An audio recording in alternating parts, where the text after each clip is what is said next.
sini ada seorang anak perempuan 10 tahun, datang dengan keluhan nyeri menelan sejak 3 hari yang lalu. Berarti yang kita pikirkan di sini adalah adanya gangguan pada sistem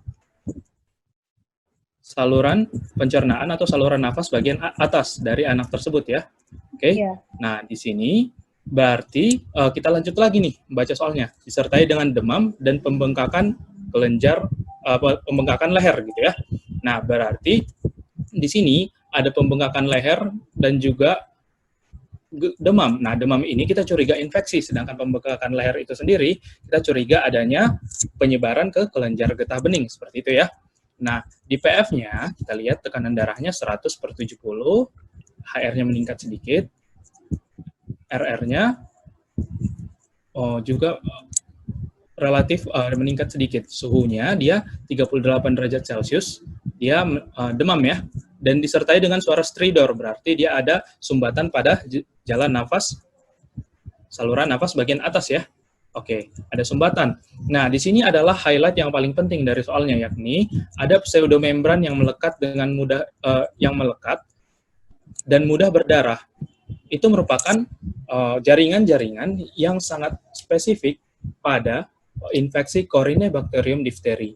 Jadi, pada infeksi bakteri ini akan terbentuk jaringan-jaringan nekrosis disertai dengan leukosit dan juga eksudat-eksudat yang tertutup di atasnya. Jaringan nekrosis tersebut menutupi leukosit dan juga pus-pus yang ada di dalamnya.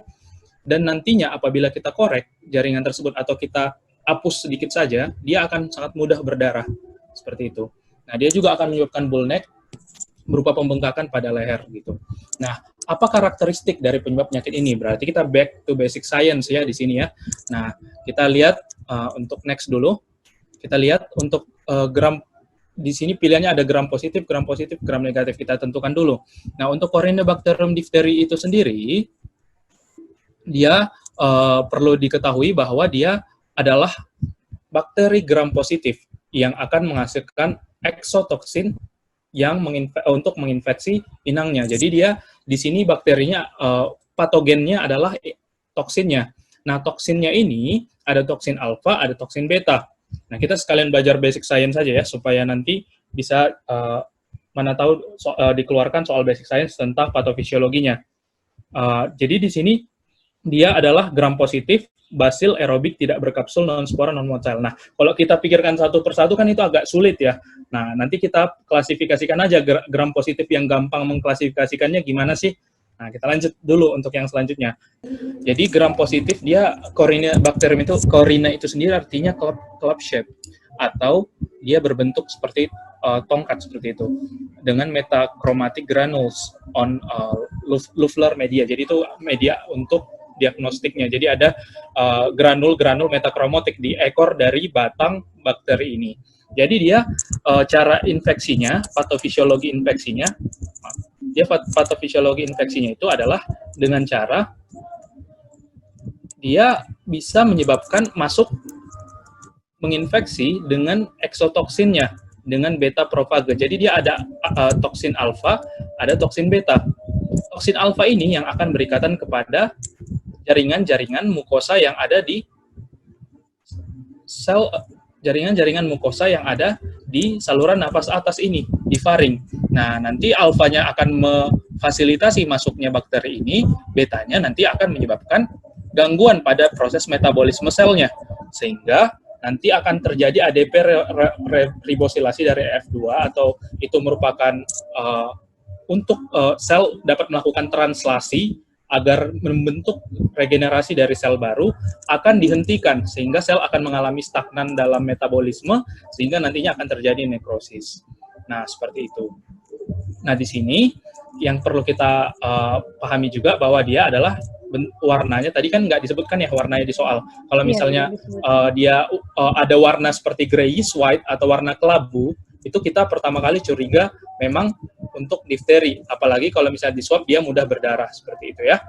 Nah, di sini kita ada vaksinnya, ada vaksin toksoid yang tergabung dengan DTP gitu ya.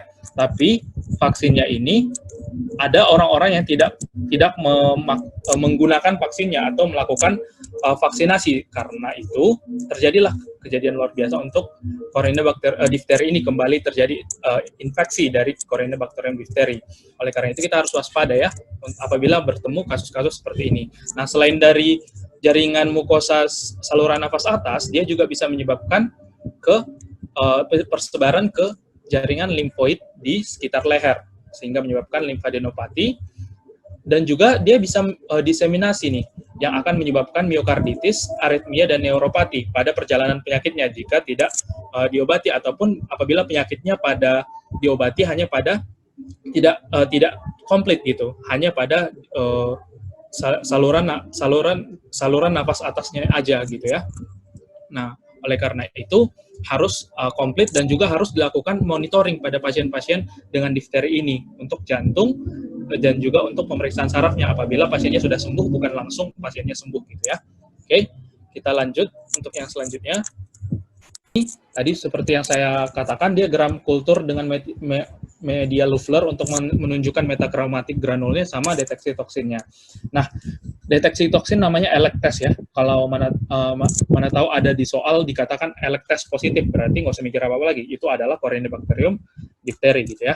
Nah, di sini kita yang perlu perhatikan adalah pada gram positif itu dia dibagi atas 3 golongan besar supaya nggak usah bingung-bingung nanti misalnya ada soal-soal ini coccus, ini branching filament atau bacil sih gitu ya.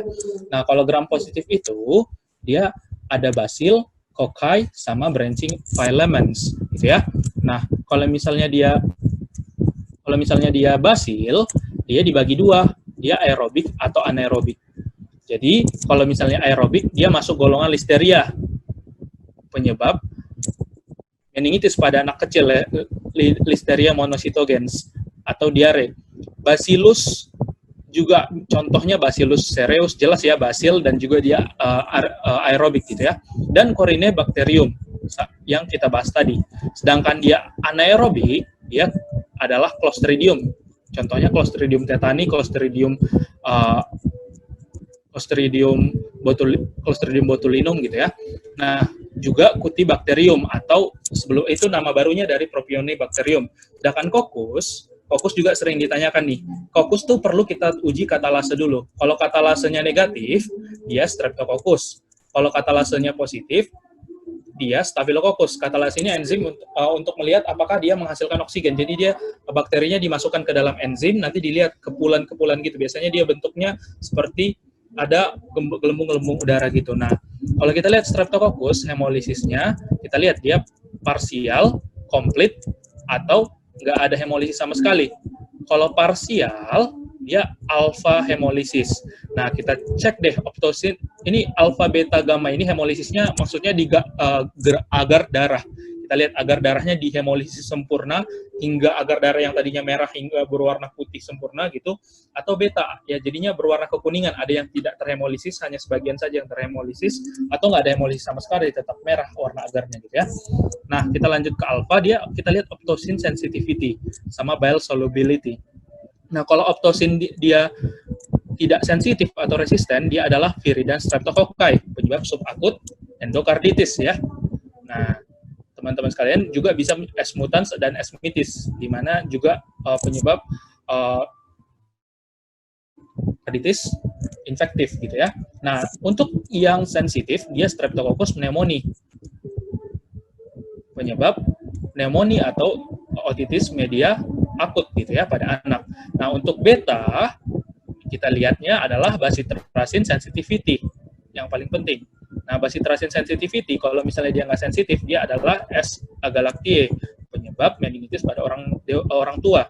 Nah, untuk positif, dia S. pyogens, Streptococcus pyogens, juga bisa menjadi DD dari difteri ini, tapi harusnya dia adalah eksuda, tidak ada kelabu seperti difteri gitu ya.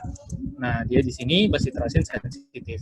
Nah, untuk gamma sebenarnya ini sangat jarang ya. Ini biasanya untuk bakteri-bakteri yang vancomycin resisten, sangat jarang ditanyakan. Nah, untuk coagulase, dia kita lihat novobiosinnya, kalau misalnya negatif dia saprophyticus, kalau misalnya positif dia epidermidis. Ini flora normal ya, sedangkan yang ini dia penyebab UTI kedua terbanyak setelah E. coli. Untuk yang dia positif adalah Staphylococcus aureus. Jadi kalau misalnya di optionnya Kita kalau misalnya di optionnya